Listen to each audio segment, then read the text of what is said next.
Dear Zimbabweans, President Mnangagwa is running around confused, agitated and unsettled.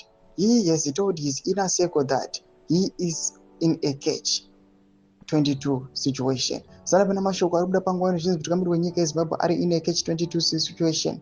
Panguva ino achionekwa kunzi aiwa odza my inner circles kuti aiwa zvinhu hazvisina kumira zvakanaka and he is unsettled.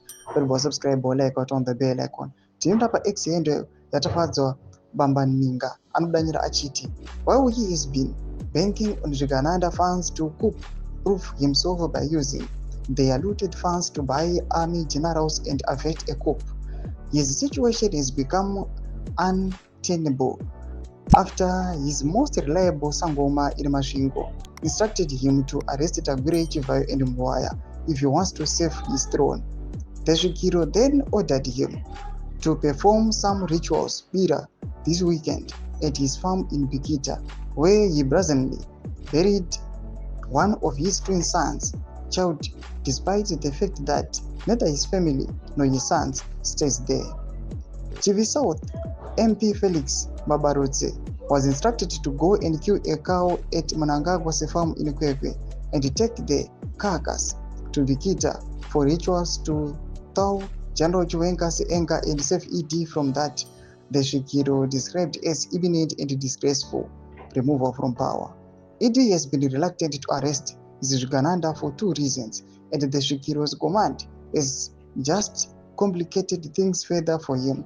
After the explosive Politburo meeting last week, where VP Chiwenga accused ED of partnering with Tagure in looting $3.2 billion from ZANU-PF, ED believed his only line of defense was to use the money stolen by his oligarchies to buy army generals and senior ZANU-PF officials to avert a coup and internal party implosion. This is after the startling revelations of corruption and primitive looting contained in the document Chiwenga brought on the Politburo. ED has told his inner circle that the last time he saw General Chiwenga as angry as he was in the last week's Politburo was when General Chiwenga was reading the Riot Act to let President Mugabe on the 13th of November 2017. We all know that then happened. That's what ED is afraid might before him. Ndo mashoko ari kuda panguva ino ari kuonekwa kunzi ayo matables ari kunzi atena manje kune mutungamiri wenyika. Now he is unsettled. Imotodze mafungiro enyu moti kudii pamusoro pezviitiko izvi. Aiwa uchiendwa aiwa kumateru manje. Ina comment section medu mafungiro enyu. So subscribe or like, turn on the bell icon.